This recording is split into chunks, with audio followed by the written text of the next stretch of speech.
कहानियां दो आवाज़ों में सुनाई जाती है, एक इसकी और एक उसकी। दोनों अपने अपने सच बताते हैं, लेकिन सवाल ये है, सच कौन बोल रहा है? ये कहानी है यादों की, झूठ की और उस अतीत की जो कभी दफन नहीं होता। आप सुन रहे हैं हिज हर्स, एक ऐसी थ्रिलर कहानी जो आपको अंत तक किसी पर भरोसा नहीं करने देगी। कुछ जगह ऐसी होती है जिन्हें इंसान छोड़ तो देता है, लेकिन वे जगह इंसान को कभी नहीं छोड़ती। ब्लैकडाउन भी अन्ना एंड्रयूज के लिए ऐसी ही जगह थी। एक छोटा सा शहर जहां हर चेहरा पहचाना हुआ था, हर गली में कोई न कोई याद दबी हुई थी और हर दीवार जैसे अतीत की गवाही देती थी। अन्ना ने सालों पहले ये शहर छोड़ा था, ये सोचकर कि वो आगे बढ़ चुकी है, लेकिन सच्चाई यह थी कि ब्लैकडाउन अभी भी उसके भीतर जिंदा था। और जब एक हत्या ने उसे फिर से वही लौटने पर मजबूर कर दिया, तो उसे समझ आ गया कि कुछ अधूरे सवाल कभी मरते नहीं। अन्ना अब लंदन में एक सफल क्राइम जर्नलिस्ट थी। टीवी स्क्रीन पर उसका चेहरा दिखता था, उसकी आवाज़ लोगों तक पहुंचती थी और वो अपराध की कहानियां सुनाती थी, जैसे वह उनसे भावनात्मक रूप से जुड़ी ही न हो। लेकिन ये सिर्फ एक मुखौटा था। भीतर वो अब भी डरी हुई थी। कुछ यादें थीं जिन्हें उसने जानबूझकर धुंधला कर दिया था, और कुछ सच थे जिन्हें उसने अपने ही दिमाग से छुपा लिया था। जब उसे ब्लैकडाउन की हत्या की खबर मिली, तो उसके हाथ कांप गए। ये कोई साधारण केस नहीं था। ये शहर उसका अतीत था। ब्लैकडाउन में एक महिला की बेरहमी से हत्या कर दी गई थी। उसका शरीर जंगल के पास मिला, और जिस तरह से उसे मारा गया था, उसमें कुछ अजीब सा परिचित था, जैसे किसी ने बहुत सोच समझकर किसी पुराने पैटर्न को दोहराया हो। ये खबर जैसे ही मीडिया में फैली, अन्ना को वहीं भेजा गया।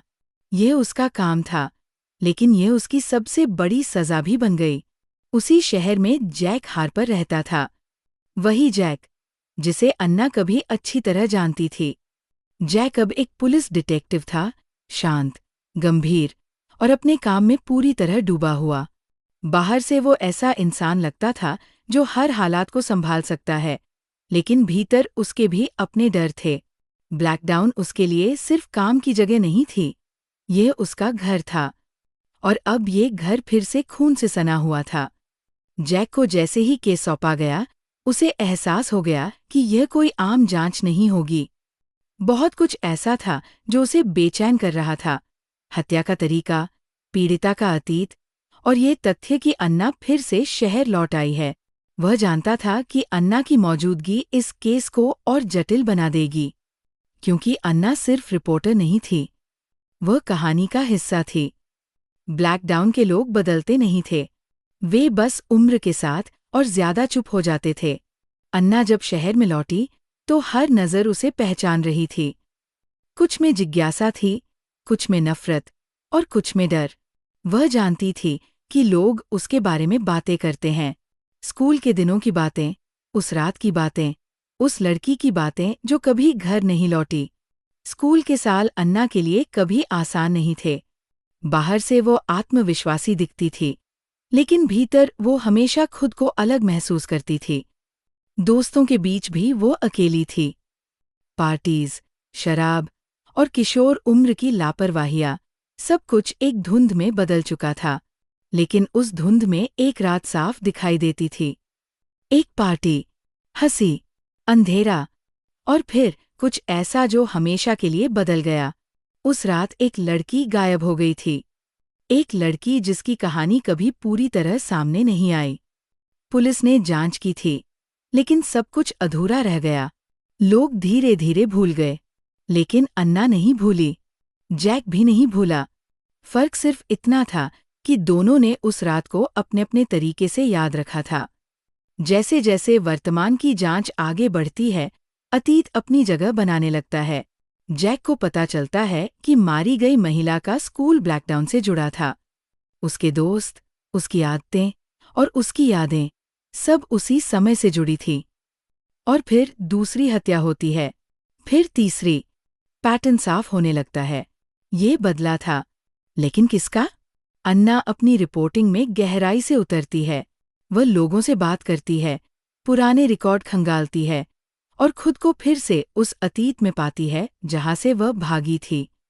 हर नया सुराग उसे बेचैन करता है, क्योंकि हर सुराग उसे खुद से भी जोड़ता है। वह जितना सच खोजती है, उतना ही खुद से डरने लगती है। जैक भी इस केस में गहराई से फंसता जाता है। उसे एहसास होने लगता है कि उसकी अपनी यादें भी पूरी तरह भरोसेमंद नहीं हैं। उसने कुछ बातें जानबूझकर नज़रअंदाज की थी, कुछ फैसले लिए थे जिनका असर आज सामने आ रहा था। और सबसे डरावनी बात ये थी कि शायद उसने खुद भी किसी न किसी तरह इस कहानी को जन्म दिया था। कहानी हमें दो आवाज़ों में सुनाई जाती है, अन्ना की और जैक की। दोनों अपने अपने सच बताते हैं, लेकिन जैसे जैसे पन्ने पलटते हैं, पाठक को समझ आने लगता है कि सच एक नहीं है। हर इंसान अपनी यादों को अपने हिसाब से गढ़ता है, और कभी-कभी सबसे बड़ा झूठ वही होता है जिसे हम खुद पर यकीन दिला लेते हैं। अन्ना खुद को पीड़ित मानती आई है, लेकिन क्या वह सच में सिर्फ पीड़ित थी? क्या उसने कभी किसी को नुकसान नहीं पहुंचाया? जैक खुद को रक्षक मानता है, लेकिन क्या उसने हमेशा सही किया? क्या उसने कभी सच को दबाया नहीं? जांच का दबाव बढ़ता है। मीडिया शहर को घेरे रहता है। लोग डर के साए में जीने लगते हैं।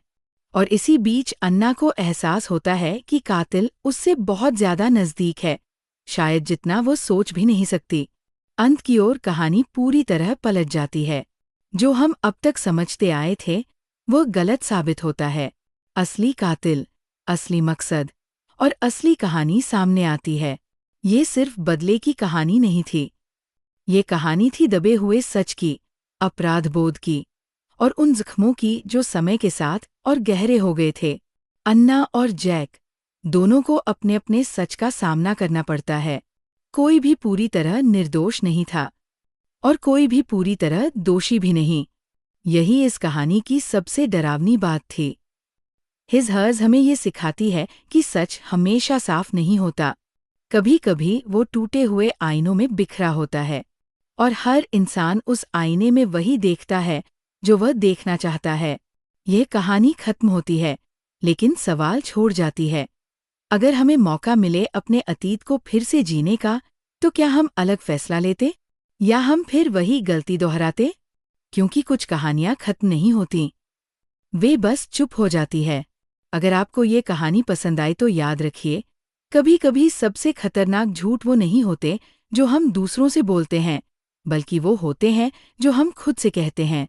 अगर आप और ऐसी डार्क मनोवैज्ञानिक कहानियां सुनना चाहते हैं, तो चैनल को सब्सक्राइब करें, वीडियो को लाइक करें और कमेंट में बताइए आप किस पर भरोसा करते, हिज या हर्स।